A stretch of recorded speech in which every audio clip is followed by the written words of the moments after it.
Hello guys, magluto tayo ng sinabawang isda. Magpapakulo ako ng tubig. So ito guys ang ating ingredients. Sibuyas. Ito siya. Tapos luya. Start natin balatan yung luya.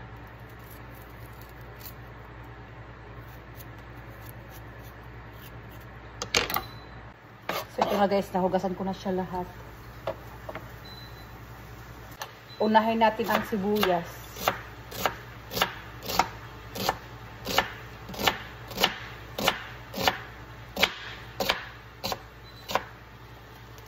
Lagay lang natin dito sa may plato.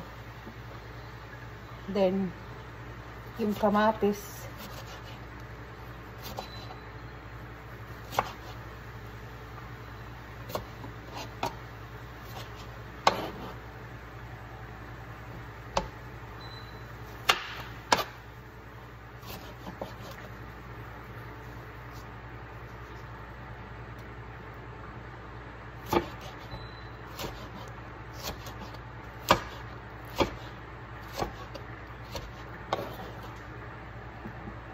Then, yung luya.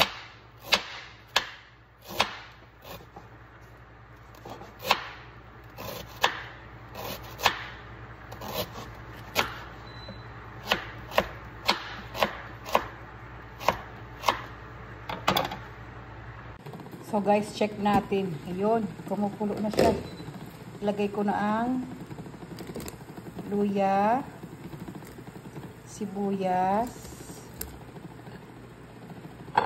at kamatis.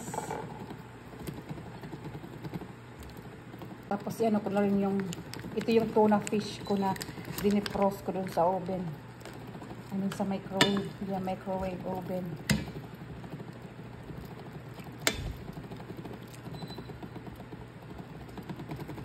Tapos takpan ko lang. Mamaya na ako maglalagay ng asin. Check natin ulit guys. Ayun. Maglagay lang ako ng mga seasoning.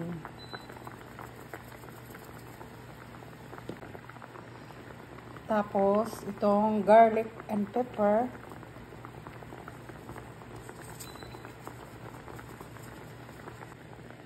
Then, paminta. And then, asin. Then, the last but not the least, yung betchin. Yan, baliktad ko kasi napunta dito sa sa isda yung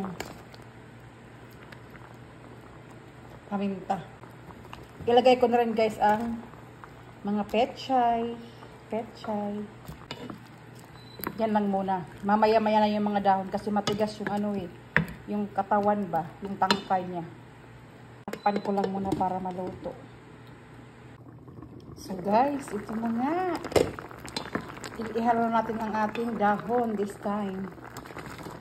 Yan.